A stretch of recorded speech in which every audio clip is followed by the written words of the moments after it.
नमस्कार मित्रों, मैं नंदन बोहरा आज आपके समक्ष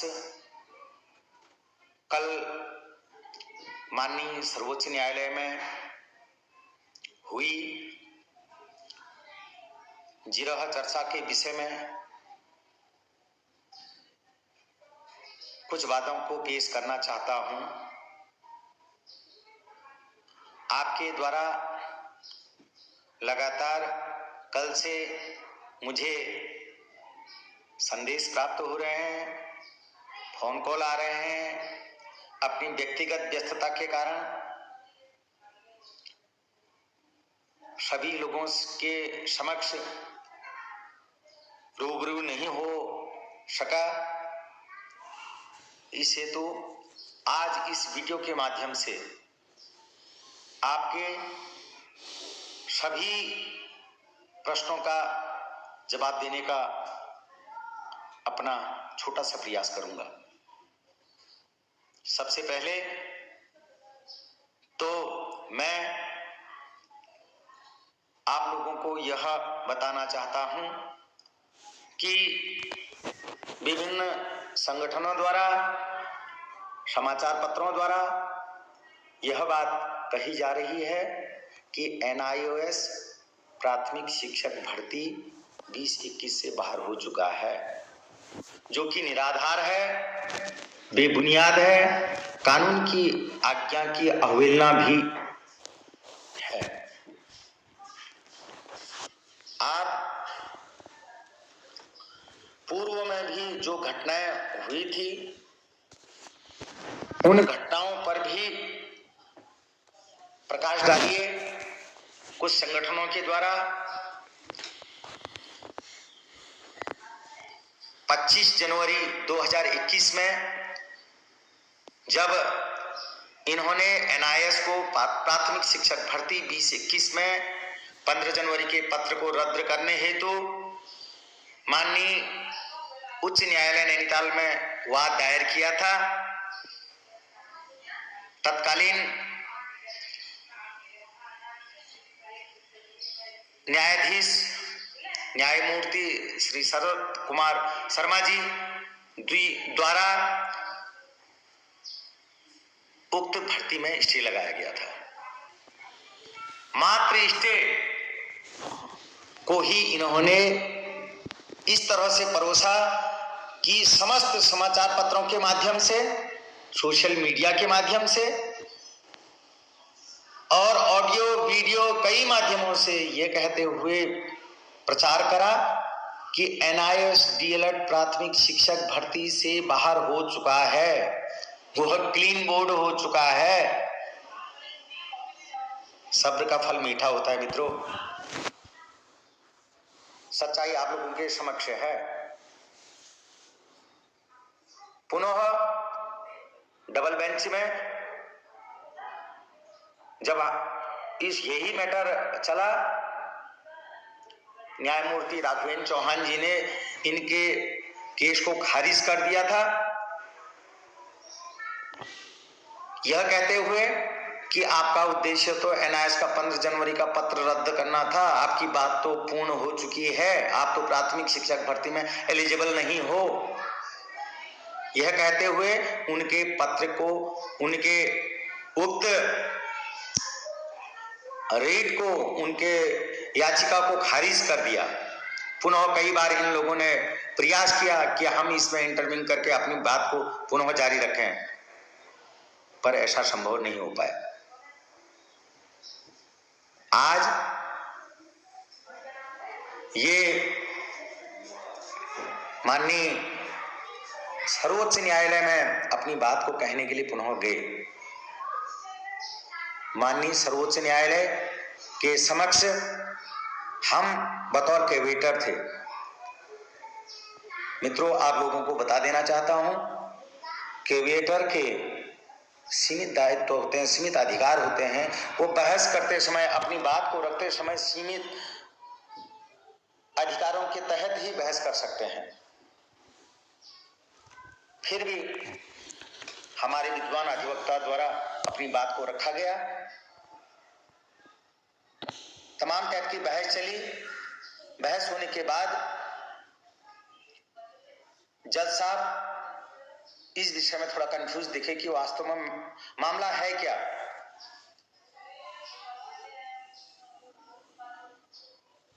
तब उन्होंने इस बात में ज्यादा कंफ्यूजिंग होने पर सरकार से 4 हफ्ते का समय मांगा गया है और यह कहा कि इस भर्ती प्रक्रिया को 4 हफ्ते के लिए रोका जाए। इसमें कहीं पर भी नहीं है कि एनआईएस डीएलएड को प्राथमिक शिक्षक भर्ती से बाहर कर दो। तथाकथित कुछ लोगों ने इस प्रकार से इसको पेश करना शुरू कर दिया है, से भर्ती से बाहर हो गया है। मेरी समझ से परे है। ये हमको ठगना चाहते हैं या हमसे झूठ बोलना चाहते हैं, हमारे आगे धूल झोंकना चाहते हैं, या अपने उन साथियों के साथ धोखा करना चाहते हैं जिन्होंने इन पर भरोसा करके इनको सुप्रीम कोर्ट भेजा था। मुझे याद है भली भांति जब हमारा माननीय उच्च न्यायालय नैनीताल के डबल बेंच में बहस चली थी, 3 दिन 4 दिन तक बहस चली थी। उसमें हमारे बीएड के कुछ साथी लोग भी उस बहस को सुन रहे थे। जज साहब ने स्पष्ट तौर पर बोल दिया था कि बीएड प्राथमिक शिक्षक भर्ती के लिए एलिजिबल नहीं है। आप क्यों इसमें दावा ठोक रहे हैं जब डीएलएड है तो? इन्होंने उसके उपरांत अपने साथियों को इस प्रकार से बोला कि वो इस झांसी में आ गए कि यहाँ के निर्णय तो बीएड के ही पक्ष में आना है। मित्रों, मैं इतना आप लोगों से कहना चाहता हूं, कम से कम जिन लोगों ने आप पर भरोसा कर रखा है उनके साथ तो धोखा मत करिए। उनको तो ये मत बताइए कि हम जीत गए, हमारी भर्ती हो जाएगी और एनआईएस बाहर हो जाएगा। कभी आज तक आपने ये देखा कि एक बार हियरिंग हो और जज साहब ने उनके फेवर में निर्णय दे दिया हो और दूसरे पक्ष को कहा हो कि आपको हम सुनेंगे भी नहीं, आपको हम प्राथमिक शिक्षक भर्ती से ही बाहर कर देंगे। अब व्यवहारिक चीजें देखिए, इन बातों को तो कम से कम आप आपके साथ करिए। अब मैं कुछ बिंदुओं को इनके समक्ष रखना चाहता हूं कि आप अपने वकील साहब से एक बात जरूर कहिएगा कि क्या जो नियुक्तियां 70% हुई हैं, 70% जो भर्तियां हुई हैं, उनमें उनके नियुक्ति पत्रों में यह नहीं लिखा गया है कि यह नियुक्ति आपकी औपबंधिक है। यह नियुक्ति 350 नंदन बोरा के केस के अंतिम निर्णय के अधीन रहेगी। क्या यह नहीं लिखा गया है? क्या यह बात इन्होंने अपने अधिवक्ता महोदय को बताया? सरकारी गजट उत्तराखंड शिक्षक सेवा नियमावली 2018 14 दिसंबर 2018 व 29 जुलाई 2019 के आधार पर प्राथमिक शिक्षक बनने हेतु द्विवर्षीय डीएलएड, जिसे पूर्व में बीटीसी नाम से जाना जाता था, उसके समकक्ष जो एनसीटी राष्ट्रीय अध्यापक शिक्षा परिषद द्वारा मान्यता प्राप्त हो, इस भर्ती में आवेदन कर सकता है। क्या यह विज्ञापन में नहीं था? एक बात और आपको बताना चाहता हूं, क्या जिला शिक्षा प्रशिक्षण संस्थानों से डाइट करने वाले डीएलएड जो सत्र उनका 2 वर्षीय होता है, वो सत्र किन्हीं कारणों से कभी कभी 2 वर्ष की जगह 2.5 वर्ष तक चल जाता है, अर्थात 3 महीने 4 महीने 5 महीने 6 महीने आगे बढ़ जाता है। तो क्या वो कोर्स 2.5 साल का हो गया? हमारा कोर्स 2 साल का था, पूर्ण अवधि उसकी 18 माह है। आप किसकी बात कर रहे हैं? आप हमारे डिप्लोमा को अवैध घोषित कर रहे हैं। क्या ऐसी कंडीशन होगी, ऐसी कंडीशन आप मानते हैं तो फिर से हमको प्रशिक्षित करवाएगी सरकार? क्या हम अप्रशिक्षित हो गए? इस बात का तो ध्यान रखिए, इस बात का तो आत्मसात करिए, अवलोकन करिए।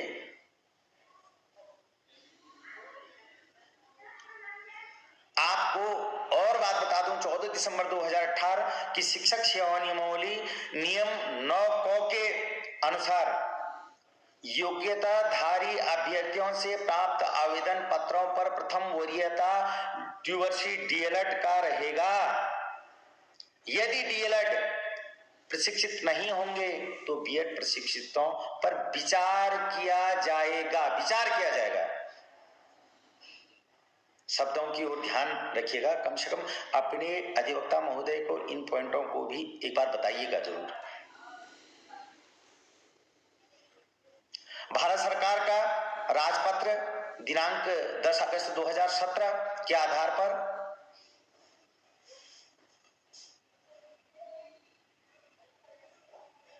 और शिक्षा का अधिकार अधिनियम 2009 के संशोधित एक्ट के तहत सभी लोगों को प्रशिक्षण 31 मार्च 2019 तक पूर्ण करना था। वो सरकारी हो, गैर सरकारी हो, एडेड, जो भी शिक्षक हैं, सेक्शन 23 के आधार पर। ये बात भी आपको बतानी चाहिए।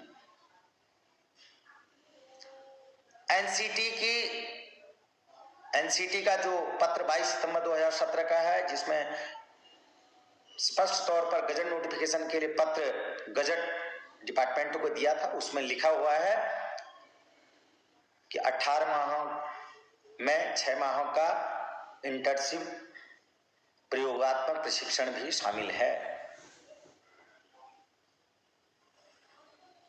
हमारे प्रमाण पत्र, अंक पत्र का अगर इनका सोर्स LIU इतना काम करता हो, उसका भी अवलोकन कर लें। उसमें हमारा द्विवर्षीय पाठ्यक्रम है, वर्षवार लिखा हुआ है। और दूसरी बात, एक बात और, ये लोग कहते हैं कि पत्र तो इनका 6 जनवरी का है। मित्रों, 6 जनवरी का जो पत्र है, आपको भली भांति बता देना चाहता हूं, वो स्पष्टीकरण पत्र है। मान्यता तो 31 मार्च 2019 को ही मिल चुकी थी, उससे पूर्व ही मिल चुकी थी। और ऐसे ही पत्र 14 मई 2020 को बिहार को भेज दिया था एनसीटी ने, 19 मई 2020 को भेज दिया था, पुनः 6 जनवरी 2021 को भेजा था। क्या एक ही डिप्लोमा को अनेक अलग अलग राज्यों में अलग अलग समय पर मान्यता मिलेगी क्या?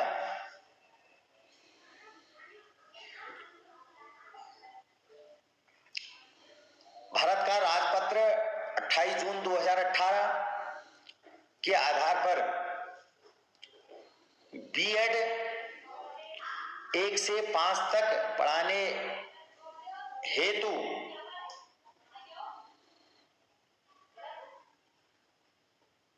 विचार किया जाएगा।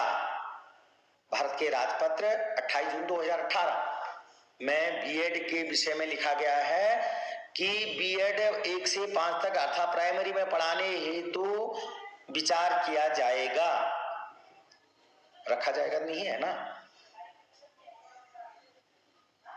विभिन्न राज्यों में जैसे बिहार है, राजस्थान, त्रिपुरा, असम, मणिपुर, कई अन्य राज्य हैं, उनको सरकारी जॉब में रख लिया गया है, उनको नियुक्तियां प्रदान कर दी गई हैं। आज प्रातःकालीन बेला में मुझे बिहार के पूर्व अध्यक्ष माननीय श्री पप्पू यादव जी का मुझे फोन आया। मेरे अजीज मित्र हैं, समय समय पर उनका सानिध्य मुझे प्राप्त होता रहता है। भाभी, देखो आपके कचरे में क्या है। अपू, कचरे के डिब्बे में क्या कर रहा है? क्या कर रहे बेटा अंदर? अब ये मित्रों लड़ाई न केवल उत्तराखंड की रह गई, अब ये अखिल भारतीय NIST की लड़ाई हो गई है। देखते रहिए, समय वक्त जवाब देगा और बड़बोले बातों को हम नहीं करते हैं। हम NIS हैं, गंभीरता हमारा परिचय है। वक्त आने पर आपको जवाब दिया जाएगा और यदि कुछ भ्रामक तथाकथित लोगों द्वारा, चैनलों द्वारा, मीडिया द्वारा अगर हमको हानि पहुंचाने के उद्देश्य से भ्रामक प्रचार किया जाता है तो कानूनी सहायता ली जाएगी, आवश्यकता पड़े कानूनी एक्शन भी लिया जाएगा, करा जाएगा। अपने NIST परिवार को पुनः कहना चाहता हूं, तनिक भी आप चिंता न करें। हम गंभीरता के साथ अपनी बात को रखते हैं, रखेंगे और जीत करके लाएंगे। पुनः मुझे इन लोगों के इस प्रकार से व्यापक प्रचार करने पर संदेह पैदा होता है, क्या ये अपने अधिवक्ता महोदय से मिले होंगे? क्या इनका अपने अधिवक्ता से आमना सामना हुआ होगा या अधिवक्ता महोदय ने इनको गलत बातें बताई होंगी? जब संपूर्ण भर्ती पर स्टे लग गया है तो इनका यह कहने का क्या राय है? NIST प्राथमिक शिक्षक भर्ती से बाहर हो गया है, प्राथमिक शिक्षक भर्ती को सुचारू रखा जाए। क्या इनका अधिवक्ता ने यही इनको जानकारी दी होगी या इनके अधिवक्ता इनको झूठ बोल रहे हैं या अपने मित्रों को अधिवक्ता की फीस देने के लिए झूठ बोल रहे हैं? मित्रों, आप B.Ed उपाधि धारक हमसे अनुभव में बड़े हैं, ज्ञान में बड़े हैं, इस बात का भली भांति अवलोकन कर लें, क्या उचित है क्या अनुचित है।